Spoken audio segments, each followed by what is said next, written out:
Madame Penda Seck Diouf, je suis la présidente de la synergie des organisations de la société civile pour l'élimination des violences basées sur le genre. 34 organisations de la société civile qui se sont mises ensemble au sein d'une plateforme pour dire non aux violences basées sur le genre. Peut-on avoir des statistiques relatives au nombre de violences qui sont faites? Vous savez, les violences basées sur le genre, notamment les violences faites aux femmes et aux filles,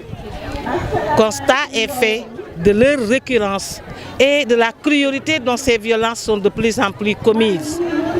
Entre 2018 et maintenant, 668 cas de violences basées sur le genre, sur mineurs, ont été recensés. Des violences que sont des attouchements sexuels et également des attentats à la pudeur et des viols. 706 femmes sont également victimes d'agressions sexuelles. Mais rien que cette année, entre janvier 2019 et novembre 2019, il a été recensé 14 femmes qui sont tuées suite à des violences sexuelles. Et parmi ces victimes, on a décompté 3 mineurs entre 11 et 14 ans et 2 femmes en état de grossesse. Donc ce qui inquiète aujourd'hui, c'est la récurrence non seulement de ces violences basées sur le genre, mais également de l'âge précoce de l'auteur de violence. De plus en plus, l'auteur de violence se trouve dans la tranche d'âge 25-30 ans. On a même identifié des auteurs de violences qui sont en dessous de cet âge de 20 ans. Et également la jeunesse également des victimes de violences. Ces victimes de violences qui sont dans la tranche 30-35 ans. Et ces violences se sont passées pour la plupart du temps dans la sphère familiale ou dans la communauté, donc dans l'entourage immédiat de la victime, ou dans la rue, ou en milieu professionnel, ou à l'école, ou sur le chemin de l'école, pour dire que nul n'est à l'abri des violences faites aux femmes, notamment les violences sexuelles. Et c'est des dispositions, par exemple, une loi qui va donc sanctionner ces genres d'actes. Aujourd'hui, quelle est votre appréciation de cette mesure? Mais c'est le lieu également de remercier le président de la République, de le féliciter parce qu'il a tenu ses engagements. Quand, avec la récurrence des violences sexuelles, notamment les viols, les organisations de la société civile se sont levées pour dire non, de barrer la route à ces violences faites aux femmes. Et le président de la République avait pris l'engagement d'une criminalisation du viol et de la pédophilie. Nous avons en plein conseil des ministres assisté à la tenue de cette promesse par le président de la République en donnant des instructions pour un projet de loi portant durcissement de la loi sur le viol et la pédophilie. Une loi qui peut aller jusqu'à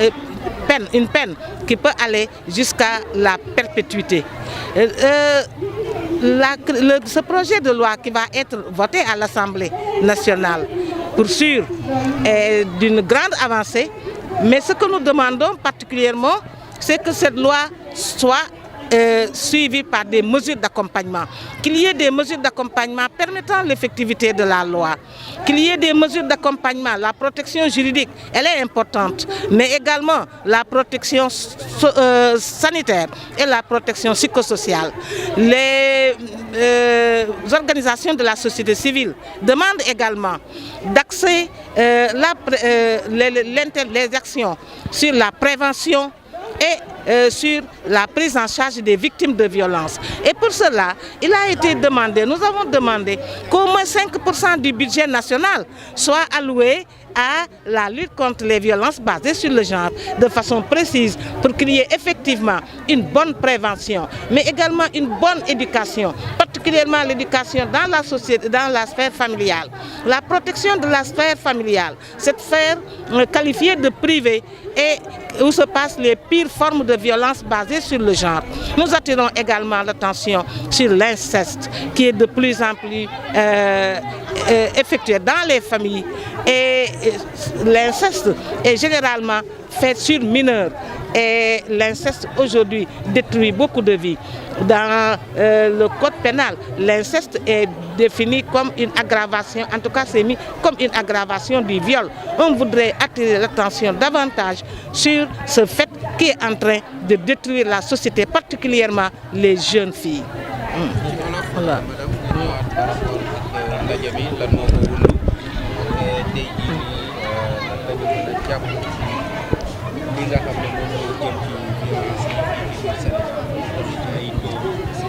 dafa mel ni micro bi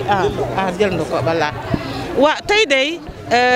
dañu nekk fii ci Guédiawaye teg ñun waa synergie des organisations de la société civile pour l'élimination des violences basées sur le genre nga xamante ni fanweeri kuréel lañu ak ñeent yu nga xam ne ay association lañu ay ONG ay ñu nga xamante ni si dañoo ñëw taxaw likk ko ne ñoom kat dañuy ñëw xeex violence basée sur le genre loolu nag ñu ngi koy xeex avec l'appui de ONU Femmes ak l'appui vraiment du ministère de la femme loolu nga xamante ni si ñoo ngi ko teg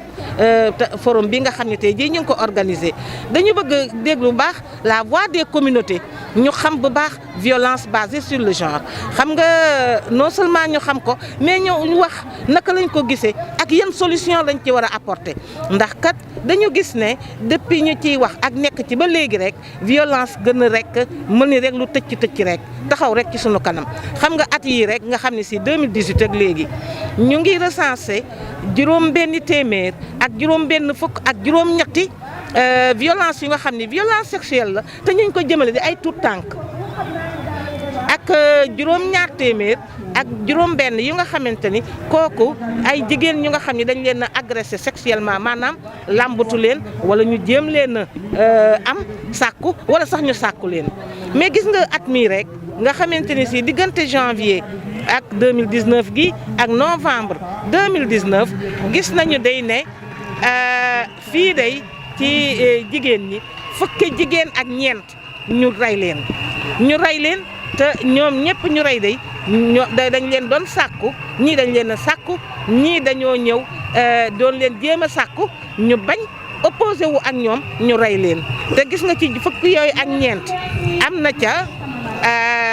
ñett ñu nga xam ni ay tuut tànk lañu diggante fukki at ak benn ak fukki at ak ñeent mais mu am te it nag ay ñu nga xamante ni si ñoom ñu ngi toll ñaari jigéen ñu nga xam ni ñu nga ca toll ci diggante xam nga ni loolu doy na waar te wax fa dëgg yàlla lu jar a kii la xam naa ne loolu nag puus na ba nga xamante ni si bañ ko gisee ñu wëlbatiku ak sunu ay plaidoyer ak sunuy wax président de la République du Sénégal daal di jóg ni moom kat lii dina ci jóg engagement yooyu nag da koo tenir ndax dañoo gis ci conseil des ministres bi ñu weesu bële na le ci àllarba ja mu daal di joxe jël mesure ne nañu jël projet de loi bu nga xamante ni si kat mu wax ko gouvernement bi nañu jël projet de loi bu nga xamante ni si dañuy criminaliser loolu ñu naan sàkku jigéen ñi siif la ànd ak yow ak sàkku xale yi loolu nag mu ne dëgg gaa loi baa ngi fi woon mais nee na nañ ko gën a dëgëral gën koo diiral te na dem sax ba nga xam ni giirug dund ñu tëj la ko loolu nag ñu di ko ci remercier te di ko ci féliciter ñun loolu moom nekk na avancé bu nga xam ni avancé bu dëgg la waaye nag am na maanaa trop waaye nañu fexe ba nga xam ne projet de loi boobu ñu nag ñu ngi koy jàngat bu baax te dinañ ci wax ne nañ ci jël ay mesures d'accompagnement ba nga xamante ni si boo lëggee loi bi dañ ko mën a appliquer waaye kat buñ ca jógee it na am ay mesures ndaxte ki nga xam ne si moom la ñu sàkk wala victime bi nga xamante ni moom moo taxaw ñu dal ci kawam gis nga kooku dafa daal di soxla une prise en charge sanitaire dafa soxla it une prise en charge bu nga xamante ni si day taxaw psychosocial ndax xam nga ni mos ku nga xam ne dañ laa sàkku noonu yow xam nga ni àndatoo sax ak sa fit àndatoo sax ak sa sago ñu koy wax ne ni ko du nekk mukk benn loi comme loi nii rek bis bi ñu koy voté ñun ñëpp dañuy mobiliser comme nii ñu mobiliser ñëw wan ni jàppale nañ ko ci loolu waaye kat na nekk loi bu nga xam ne bu ëllëgee nañu koy taxawal ak di ko kii violence daal nañu ko fi kii nañ ko fi dindi te violence dafa bëri ay forme ndaxte dafa am dóor yi ak gundu xutaal yi mais violence économique yaa ngi fi violence morale yaa ngi fi abandonné yaa ngi fi violence sexuelle yaa ngi fi violence daal kenn waru koo def te kenn du kii la ñu jaaxal nag te jaaxal ñu moo di ne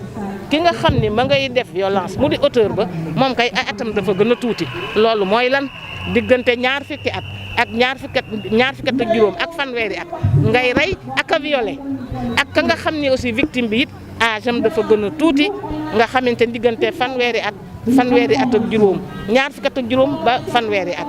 dama ne lii nañ ci wax ba nga xam ne si kat na fi dañ violence daal ñun ñëpp ñoo ko war a xeex mu di góor mu di jigéen rawatina nag góor ñi nañ ci ànd ak ñun ñu dindi fi lii nga xam ne day faagaagal sax nag société. Ndiaye Dieynaba Wane, je suis coordinatrice du programme ONU Femmes au Sénégal.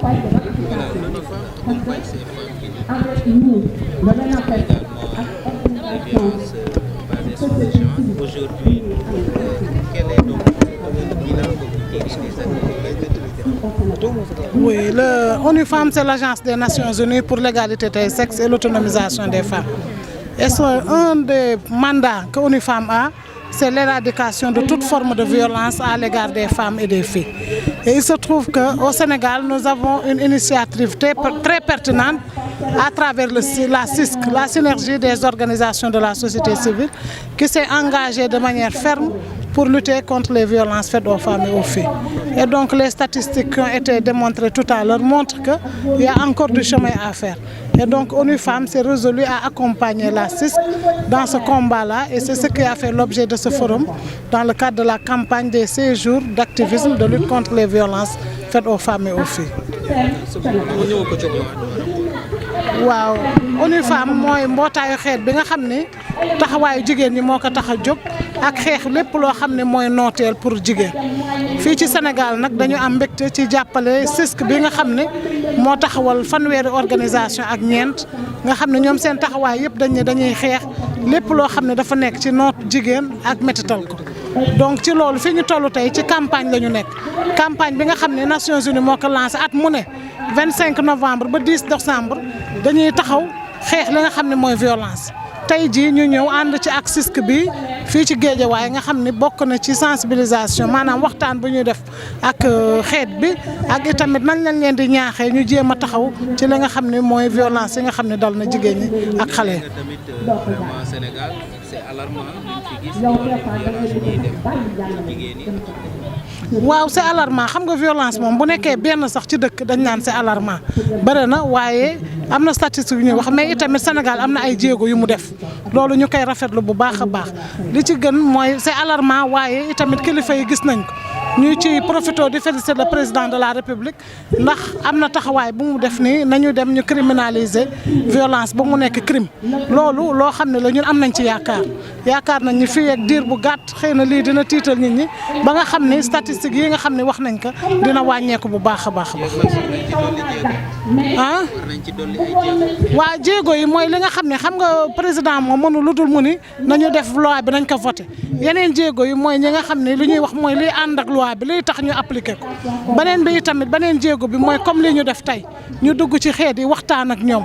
aviser leen wax leen lan mooy seen àq lan mooy seen yelleef ak itamit fan la ñu mën a jaar ak itamit yee nit ñi ci wàllu famille yi ba nga xam ne nëppal bi dañ koy wàññi beneen jéego bi tamit mooy ñu am budget boo xam ne daañ ko teg ba nga xam ne bu jigéen ñi amee métital yu mel noonu wala ñu war dem ci wàllu yoon ñu am foo xam ne mën nañ ci sukkandiku pour mën a faj yooyu ñi nga xam ne dañ leen koy teg.